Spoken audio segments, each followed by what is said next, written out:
Every time I hear the flying lizards, I feel like putting on my Lululemon tights. Actually, I don't own Lululemon tights or tights of any sort, so get that visual out of your head. Coming up, I am very pleased to welcome back to the show. I got Blake Corbett on deck with me, but first I've got to give you my quote of the week. This is in honor of Vancouver's 3.9% rise in property taxes, 6% rise in utilities, in honor of the federal Liberals' suggestion to tax medical and dental benefits, in honor of the Ontario government, along with the federal Liberals' plan to tax Netflix and other streaming video sites. Brings me today's quote of the week is the old Ronald Reagan classic. Government's view of the economy could be summed up in a few short phrases. If it moves, tax it. If it keeps moving, regulate it. And if it stops moving, subsidize it. As I say, it reminds me of what I heard this week. Very pleased to welcome back to the show Blake Corbett. He's head of technology, healthcare, investment banking, PI Financial. Blake, thanks for finding time for us this weekend. Good morning, Mike. How are you? I like that quote too, by the way. Yeah, well, it's funny because I want to talk to you about my shocking stat is coming up, and I don't want to give all the stuff away, but it actually relates to the quote and relates to something I wanted to ask you about, and that's it's incredible change in the media landscape, how we take our media in, and one of them jumps out at me is Netflix. Just as I alluded to, the Ontario government saying yes to a tax on Netflix, a proposal that's now being floated by the federal government. But Netflix in itself is just such an amazing story. It is. It's one of the global brand names. I think we all recognize it as probably almost as much as Apple and Google and IBM and Coca-Cola. So it's become an important part of our lives. And it's kind of crept in there to a point where it's almost, it's even more important than basic cable to us. I mean, this costs, in my mind, less than a gym membership at $8 or $10 a month. So you're going to cut a lot of things from your expense budget before you cut Netflix. Well, it's interesting. I just have a son who's moved out to a new apartment, and he is just getting the internet so he can watch. He doesn't need television anymore, but he does want to watch Netflix or Crave or whatever else they're doing. Amazon Prime announces this week they're sort of launched that in Canada, their video streaming service that's been available in the U.S. So, it's certainly a change of how things are coming. It's interesting, though, as you say, I think that's a great point. This is a global brand now. It's been so successful. People understand what you're saying when you mention it. What about as the company kind of thing and the changes it's had from, kind of older television models? Sure. Well, it is. It has traveled around the globe, absolutely. And it started out. It was like a Ted Turner model, where Ted bought a whole basement full of content and put it up on a TV channel in the '80s, and called it a super channel. Netflix started out sending DVDs in the mail, which worked better in the U.S. when you got your mail in a day or two than in Canada, where it takes a week. But it's grown to a streaming service that started out with kind of Friends and old TV shows and second-run movies to now foreign content, BBC dramas, and most importantly, what I think is probably one of their defining features is original content, and real original content that people look for. Well, I remember Adam Sandler signed that 4-movie deal that was worth millions of dollars to him. But obviously, as you say, it's been a really interesting business model. They've had a lot of successes, on that original series approach. Orange is the New Black. I'm trying to think. House of Cards was another biggie there, but they have their whole list, and that seems to be growing. Indeed, and actually the seminal event for Netflix was House of Cards. Netflix did several things with that completely changed the fabric of television for all of us. The first thing they did is they paid up huge for that. But the Kevin Spacey, who's not only the main actor in it, but the executive producer of that show, Netflix had to outbid HBO and other networks for it. But what Netflix did to win that was they said, we're not just going to fund a pilot and see how it does. We're going to fund the entire first season. And the reason they did that was because what we all now know as binge-watching TV, but they allowed that whole first season of House of Cards to be available to anybody from day one. And when it became very popular, they did the same thing with season number 2. So with a free 1 month, free membership of Netflix, you could sign up, you could binge watch their number one show, and then turn the thing off without paying them a dime. That was a big risk, but it paid off. It's fascinating. What do you think of then? I mean, obviously, with the company's is so promising and has had a very, very strong track record. But what do you think of the stock? So the stock is an interesting. I used to put it in the category of Amazon and Tesla, and those are stocks that I use the service regularly or own the product, but I do not own the stock at 100 and something times times earnings. What's changed in the last little while, and I don't own Netflix yet, but I've been taking a close look at it because one of the things that Netflix has done or has demonstrated that's important from a stock perspective is they've demonstrated that they have pricing power. We all used to pay $8 a month, and that was flat rate for everything. But there might have been several people signing into the same Netflix ID, using it, and one person was paying the $8. They've put a cap on that now. And in my household, with 2 adults and 3 kids, actually it would be 6 if the dog had his own access to Netflix. But there could be 5 people streaming Netflix at one time, and that means I pay $12.99 or $13 a month. So they've parsed their pricing, and they're inching it up. And with the enormous base of subscribers that they have, with the attraction that they have with their original content, they're able to nudge it up slowly, and that pricing power is quite valuable.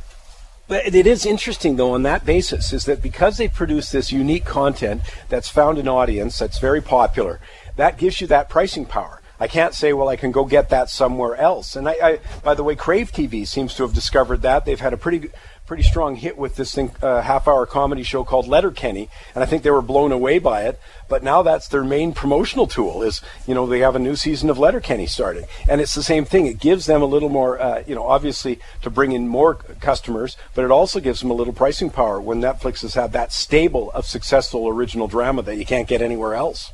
It is, and size and externalities are the one thing that allow that. Crave might actually stick around because of things like that. Show Me and a few others that wanted to be, Me Too networks are shut down. They just can't keep up. It costs a lot to buy, own, and license international content or a large enough library of content to attract people. And you're not going to have 3, 4, 5 of these services. You're going to have one good one and maybe a supplement. The other thing that Netflix has done, which I have a friend who's in the movie business, and he's a director making U.S. productions up in Canada here, and every once in a while he'll do a Netflix production. He says it's a completely different exercise. They have the ability to I don't know if you've noticed, but when I was watching Stranger Things, I looked at the episode length, and sometimes it was 42, 43 minutes, sometimes it was 53, 56 minutes. Yeah. And what that director told me was, he said, you don't realize how powerful that is. When you go and shoot a network drama like Once Upon a Time or something like that, and you shoot all the things that need to be shown for that episode according to the script, and you come out at 56 minutes, he said, you got a big problem. You got to get it down to 42 minutes. You might have to reshoot some stuff, cut this, cut that, cost money and time and effort. He said on Netflix, 56 minutes, they say, okay, 56 minutes, that's great. Interesting stuff. Blake Corbett is head of technology and healthcare investment banking at PI Financial. I got to take a break, so I want to take it now because I want to get into several other things. Some of the stocks that he's following, what picks he has from the big space, but also some very interesting opportunities in that small cap kind of place. I'll do that with Blake when we come back right here on the Money Talks Network. Blake Corbett is head of technology and healthcare investment banking at PI Financial. Blake, we're going to have to go a little full Barbara Walters on you, and I want to throw some stuff out and get some ideas from you. Give me a couple of the large cap stocks that you're looking at. So some of my big cap favorites are Google, Microsoft, and I got some other weird and crazy ones. But Google is when people talk about big data and artificial intelligence, there is nobody in a better position than Google. The only one who comes close is Facebook. This is a stock that I kind of look for opportunities to buy it on dips. It's not outrageously priced. It's big. It's an $810 U.S. price. Nominally, it's 26 times earnings on a trading basis, but it's got growth. got pricing power, and it is probably one of the best names you can buy in the tech space. Let's go to Microsoft. Microsoft, I like. I've owned it for a little while. It's actually come on a little bit in the last quarter because over the last several quarters, the new CEO Satya Nadella has shifted the company very successfully from selling software on a one-time basis, to the software as a service model where you buy Office 365, you pay an annual fee or a monthly fee for it, and you access it anywhere you want. That shift in the model is very, very valuable for Microsoft and Microsoft shareholders. It hasn't had a huge EPS growth in the last little while, but it does pay a nice fat dividend that has continued, and I think this is just another name in the tech space that is a little older than Google, but has successfully transferred into this recurring revenue model. Give us one. You said you have a couple of weird ones, so give me one of those. A couple of crazy ones. Most people, we look at Asia a lot these days, and a name that stands out in Asia is a company called Tencent Holdings. This, for those that don't know what it is, in China they didn't allow Facebook and Google to set up there. They controlled that. Tencent is their, and Amazon for that matter. Tencent is originally their Facebook. It's grown. They own WeChat and a number of other things, but they're also the largest gaming platform in the country. 700 million subscribers. People play games over their computers and their mobile devices in China, and it's a powerful platform in that respect. There's a few things out there. Well, it's the Christmas season, so haven't we all been inundated with things like augmented reality or virtual reality? Where's that at from a business point of view? It's been coming on. I'm old enough to remember virtual reality in the 80s, which was kind of clunky and almost a little bit silly, and it didn't catch on. It really seems to be catching on now. I've seen it everywhere. We've gone from a few years ago having one player, the Oculus Rift, which was bought by Facebook, to having 10 or 12 different offerings, HTC Vive and others. I was walking by the Microsoft store yesterday, and there was somebody standing there with a headset on, and two things in their hands, standing inside a game. I shouldn't say playing a game, standing inside a video game and playing it in an immersive environment. It's taking over. That's virtual reality, kind of where you wear a big headset, and those will get slimmer and faster and more interesting in time. But augmented reality is like most people come across it with Snapchat, where you look at the phone and it puts a pair of ears and a tongue and things like that, or Pokemon Go. And these things are applications of rather sophisticated technology that are creeping into everything we do, and we're going to see them in industrial settings. We're going to see them in game settings as well. And the other one that we follow all of those, by the way, but artificial intelligence, I think just it's very tough for us to grasp the implications of this. Yeah, this is creeping up on us.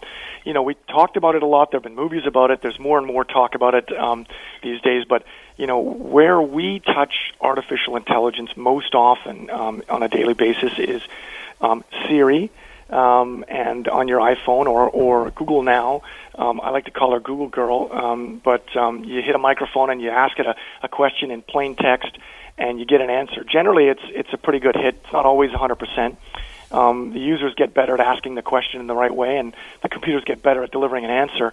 But Microsoft has Cortana, and probably the most interesting one is Amazon has Alexa, and these are now becoming, and are going to become more so, our virtual personal assistants, and that's where we're going to see AI to begin with.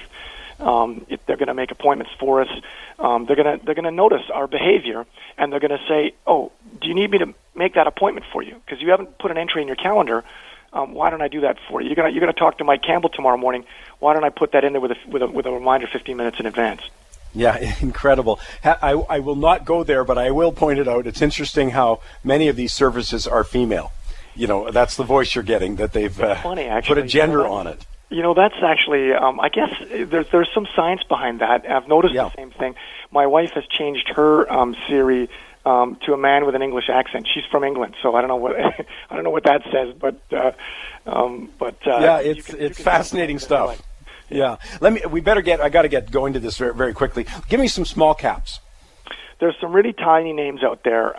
There's some medium-sized. TO Networks has always been one of my favorites, a Vancouver-based company in the tech space that has done I would describe them as just being absolutely flawless in their acquisition execution. They've bought large companies, tripled the size of the firm itself with these acquisitions, and their execution on those acquisitions has been flawless. Not a lot of companies can buy somebody else in size and come out of it every single time with an accretive result to shareholders. So that's a management team to follow. That's a stock to own, and one I like a lot. Any others there? Well, if I wanted to be a little bit crazy, there's a tiny little name on the that trades in Vancouver called Capstream. It's interesting following this discussion on video games. It's the majority owner of a Chinese video game company. It used to be called Epic Games China. A lot of people remember Epic Games from making Gears of War. Well, the main part of Gears of War 4 was actually built by these guys in China. It's run by an American guy from who now lives in Shanghai and runs a video game studio where they teach young kids who have to apply for a night school to learn how to build video games, and then they pick the best out of those to come work for them downstairs in the main video game studio. They actually have a deal with Tencent, so that's why I like it. They've built a big game that is going to launch in 2017, and it'll be launching on Tencent's platform. Most video game companies, you can build a great game, but if you don't have distribution, it's not worth anything, really, if nobody ever gets to see it and buy it. Very consistent with other media, by the way. Write a great book, but if people don't see it, it's an interesting stuff, though. I mean, the change that we're asked to absorb, I was talking earlier today about how Uber just all of a sudden started to test self-driving cars in San Francisco this week, where the state of Michigan actually put in some regulations around self-driving. But it's an example. I think that's an incredibly key sector for the kind of work I do, because it's going to have such massive disruptive capabilities. The Amazon delivering by drone this week, its first, completely automated drone delivery. And, I think of the people employed in trucking and the related services, or in taxis, et cetera. I mean, it just takes all my time just to try and tread water in this sphere. Yeah, you got to be a little bit careful with that subject, because it's my favorite subject too, and we could is it? Yeah, an entire day on it. But it is true. We're seeing it creep in a lot of ways. Where we're going to start to see it, I think, we'll see fully autonomous vehicles in campus environments or on fixed routes, things like that. But I've even seen a video. I mean, like you, I'm trying to keep at the front end of this. And I've seen a video recently of a Tesla Model X. It was a time lapse video of a driver with his hands on his knees, his feet not on the pedals, and the car, you can see out the front, you can see the steering wheel and out the front, and this vehicle drives a route on it stops at stop signs, it goes around a cyclist, it merges into traffic, it makes left turns, right turns, everything that I don't even know where you can get that, but it's not on a regular Tesla right now. That's generally for highway driving, and it is incredible what this car can do. If that begins to happen, the next step is communication amongst the cars. Once the cars are talking to each other, whether there's a driver in it or it's autonomous, then the information becomes clear. What the cars, the autonomous vehicles can see now with their sensors and their cameras is pretty limited. I've got to leave it at that, Blake. That is a subject I want to get your word. We're going to talk about it, you and I, on air soon. Excellent. Blake Corbett, great stuff. Head of Technology and Healthcare Investment Banking, PI Financial. Come back with my shocking stat. Just a reminder, anytime you can go to moneytalks.net. You can get the daily business comment there. You can also get a breakdown of the Money Talks show. For example, you might want to re-listen to what Blake Corbett was just talking about. So many interesting things, interesting stocks to put on your radar screen and see if they fit the kind of thing that you're doing with your investment portfolio. But I'll tell you, just take advantage of it over the holiday season. Hey, you can listen, go past. I had somebody email me saying he just listened to about 3 hours of different Money Talks related or business comment related things while he was on the plane on a flight. And I thought, isn't that great? Glad to hear that kind of stuff. And a reminder, of course, at the World Outlook Conference, hey, you can still make it a great Christmas gift go to www.moneytalks.net, click on the events button, go to the World Outlook Conference. I talked earlier this morning with Michael Levy about that. I mean, if you do think of the scenario that's been painted here, high U.S. dollar, we've seen the Canadian dollar drop, we saw gold prices drop, I mean, the loonie drop. Literally, this is the scenario we have been painting for you at the World Outlook Conference for a number of years. And in this business, getting it right is what counts. You don't have to like me or anything else about it, but I would think that having the right methodology that returns accurate forecasting is the key ingredient there. So join us at the World Outlook Conference with a wide variety of the top analysts we can find in the English-speaking world, all with excellent track records. Time now for this week's shocking stat of the week. Alluded to Netflix just a few minutes ago. Another aspect of the changing landscape is how powerful YouTube has begun. Forbes magazine dropped their list of the highest paid YouTubers, I guess. What do you call them? YouTubers, whatever they do. And I was just blown away. First of all, not particularly surprised, but I didn't know a single one of them. I didn't know what they did. I had to go online and look them up at that moment. But I didn't know a single one of them. And we're talking about some incomes there that can get as high as $15 million. That's the number one person. His name is PewDiePie. So yeah, that's how well I know him. He's a Swedish gamer. How would I know him? But now I do, because he made $15 million. I'll tell you, here's one that should blow you away. A guy named Roman Atwood made $8 million US. Now, who is he? He's a guy who's just sharing his home movies, basically. That's all it is. It's like his own little personal home reality show. That's what's so startling about all of this. But then you get into the numbers themselves, and you see how magnificent that and huge that YouTube has become. And that leads to my shocking stat. Do you want to have a guess at how many videos viewed on YouTube every day? How many videos are viewed on YouTube every day? 4.95 billion. You heard that right. Hours of video uploaded to YouTube every minute? 300 hours. The number of unique visits to YouTube every month? 900 million. Total hours of video watched on YouTube each month? 3.25 billion hours. And I'm sure these numbers are escalating. My thanks to Statistic Brain for providing them, but I'm sure they're escalating as we speak. Here's one more set. Average number of mobile YouTube video views per day, 1 billion is the estimate there. Average time spent using your mobile device on YouTube, 40 minutes per day. But that list just keeps going on. As I say, it absolutely blew me away to see how these young YouTubers have made careers out of it. Do you know who Smoosh is? Well, he made $7 million US. And tell you, I am not the audience for that skit humor. It reminds me when my boys were about 8 years old and they wanted to play around for the video camera. Well, this guy's turned that into $7 million, and he didn't even have to bring any sophistication to do it. That's my shocking stat of the week. Boy, another measure of how dramatically things are changing. I'll take a break. I'll come back because I got Victor Adair ready to go on the on-deck circle, but I got Ozzie Jurek in the batter's box ready to go here. So many things to talk about when it comes to the real estate market, but I'm going to start with this with Ozzie. The BC Real Estate Association had their own projections where they think mortgage rates are going in the next year. I think they're going to surprise you. Stay with us. Oh, let's start with a little Merry Christmas fun. Should have told you I got a free gift for you today, thanks to Ozzie. If we can let people know, his new book, of course, is called Real Estate Action 2. You can get it in the Kindle version. Now, this is all you have to do.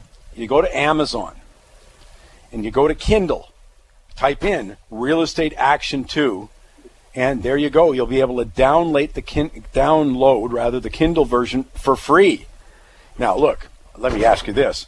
When you have a look at it, you're going to love it. So remember, it's great for Money Talks listeners if you can just write a quick review or give them at least a good rating on that one. But hey, that's a Christmas gift right there for you.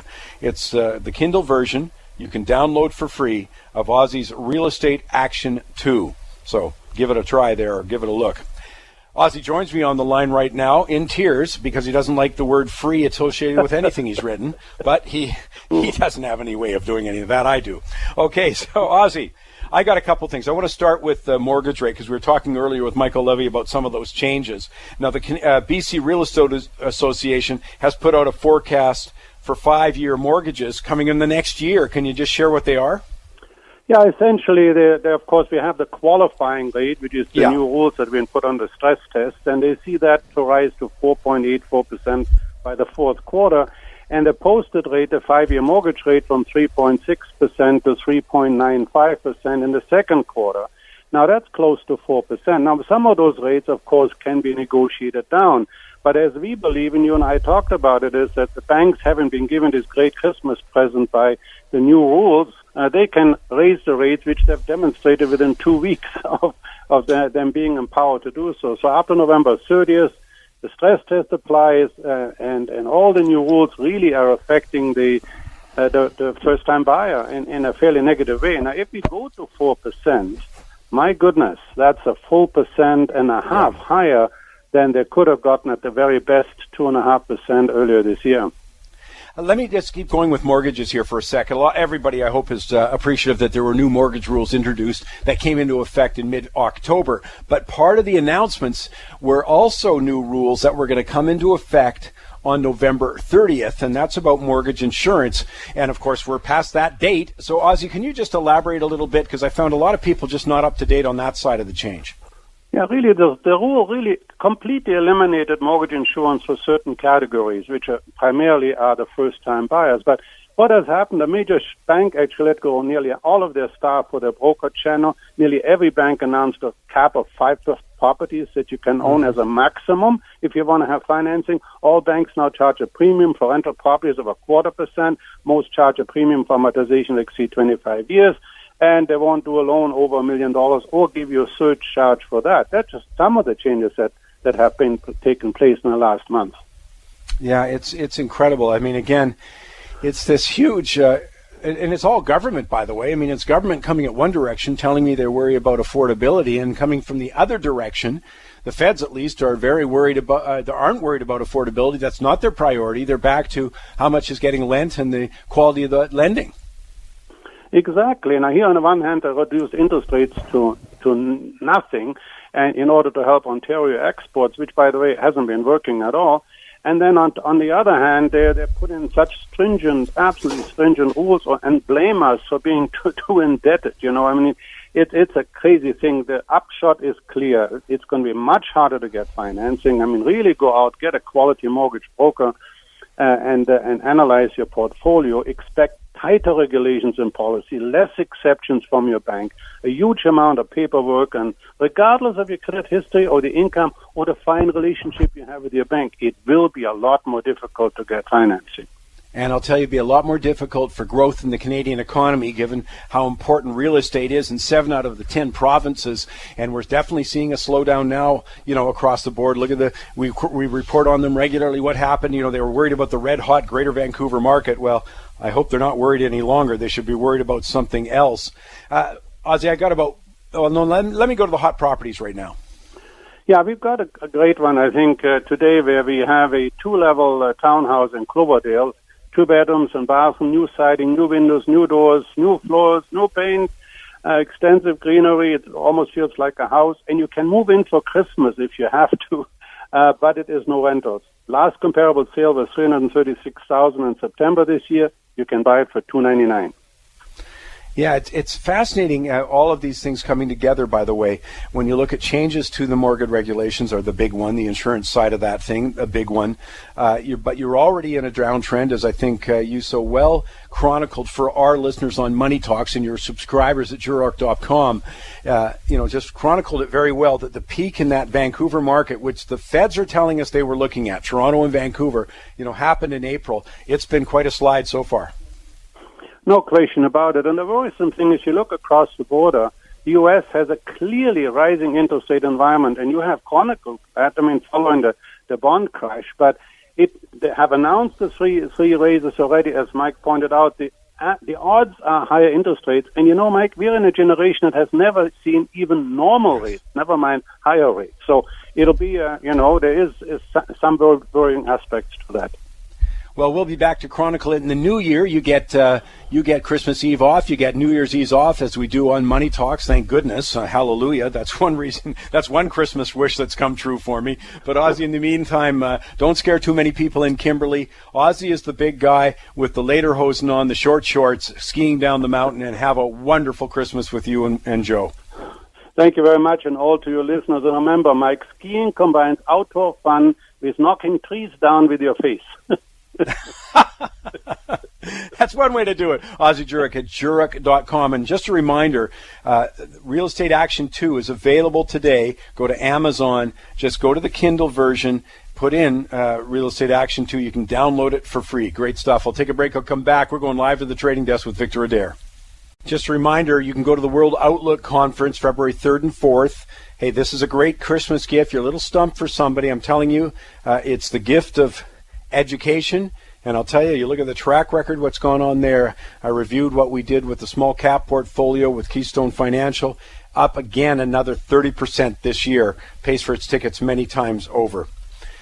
Let's go live to the trading desk right now. I've got Victor Adair on the line, and I bet, boy, Victor, it has just been so busy. I mean, there's just so many markets that are making significant moves that I don't even know where you start. Well, let's start with crude oil. Last week on the show, I said, and I quoted the Jack Nicholson movie, As Good as It Gets. The agreement that was made by the non-OPEC producers Saturday of last week to cut back, say, 600,000 barrels a day, seemed to me to be not only the cherry on top of the cake, but just truly as good as it gets. We saw the crude oil market open $3 higher on Sunday afternoon, and then from there fell about $5. Our view has been that the supply-demand inventory story on crude oil is bearish. But throughout this year, and you know we have rallied from $26 up to 52. We have seen throughout this year huge bottom picking in the crude oil market. I think if the price of crude oil rolls over some, which I think it will, we'll see a lot of these people become sellers. The crude oil story feeds into the Canadian dollar story, obviously. Mike, you want to go there? Yeah, I absolutely do. Okay, so the past couple of weeks we've seen, let's say, Canadian dollar hit an 8-month low back in the middle of November. It rallied a couple of cents as crude oil worked higher. We have been bearish on Canada. We've got a number of reasons there, but just to get to the point, we're bearish on Canada. We've used that rally to add to our positions. We had about a 2-cent break here following the Fed in Canadian dollar.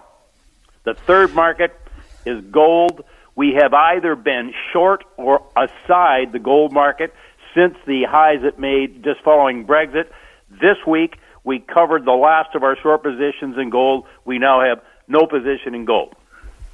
Let's come to that U.S. dollar again, because that's still one of the keynotes there. Sure. And that's, what, a 14-year high in the U.S. dollar, in a dollar index? The U.S. dollar index, Mike, a 14-year high, and on the other side of that, no surprise, the euro currency hit a 14-year low this week. Really, the narrative, to use that new term, is about the widening interest rate spreads. I mean, for crying out loud, American 2-year treasuries yield 2% more than German treasuries. It's hard to pass that up in the currency markets. But the bigger picture, and this is what I've been talking about since 2011, money comes to America for safety and opportunity. That is not going to change. I think we clearly remain long-term U.S. dollar bulls.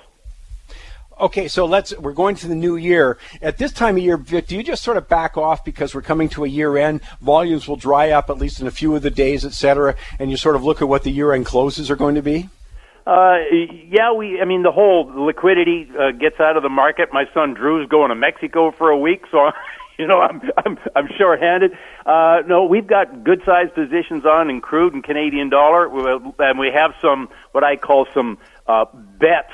That some of the market moves have gone too far too fast in currencies, interest rates, and in the stock market. But no, not necessarily. I am sensitive that the volatility can get a little choppy, but for us, volatility just equals opportunity. Well, we'll be here to chronicle it. I guess in the meantime, Victor, you get next weekend off, and I won't, I hope I talk to you personally, but I won't talk to you on the air again till the new year because we get those 2 Saturdays off. Enjoy it. I think that's the equivalent of Halley's Comet. Thanks, Mike. Best wishes to you and your family for a Merry Christmas. Me too. My thanks to Victor. My thanks to all our guests today.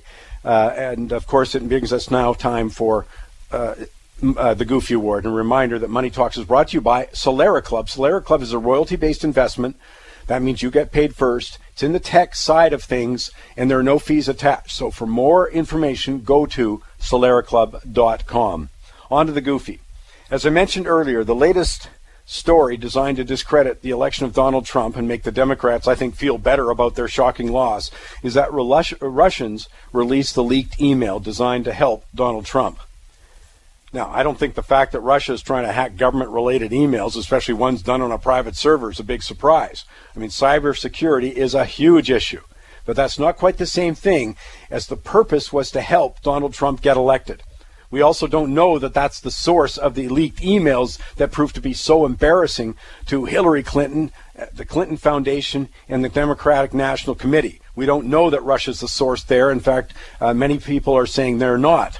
But think about this. On November 17th, so we're not talking, a month ago or whatever it was, James Clapper, who's the Director of National Intelligence, told Congress there is no basis to identify Russia's involvement in the Democratic National Committee or the Podesta emails released by WikiLeaks. He now says they are, but with what evidence? And that brings me to this week's Goofy. We're told to trust the CIA. Think about that statement. Trust the CIA, the people who lied about the extent of civilian surveillance, including your cell phone conversations or that of world leaders, the agency who pushed the narrative that Saddam Hussein had weapons of mass destruction. They lied about civilians killed in drone strikes and the U.S. torture program. They lied about the Iran-Contra affair. Come on, lying is what the CIA does, and we're supposed to take their word for it. Take their word for it when they are the only intelligence agency, unnamed sources, reaching the conclusion that Russia's intent was to get Trump elected. My point, and I'm not the first to make it, very good piece by Glenn Greenwald, who wrote a good column in Intercept.com, stating that beliefs in anonymous sources are not substitute for evidence, especially when it comes to the CIA. Wow, it's just incredible to me to have somebody stand up with a straight face and say, trust these people, that they're the ones who are going to get it done. Unbelievable. Hey, that's all the time I have. Please join me at the World Outlook Conference. Last-minute Christmas gift, moneytalks.net. And in the meantime, have a wonderful Christmas and a Happy New Year. I'll see you in the first week of January.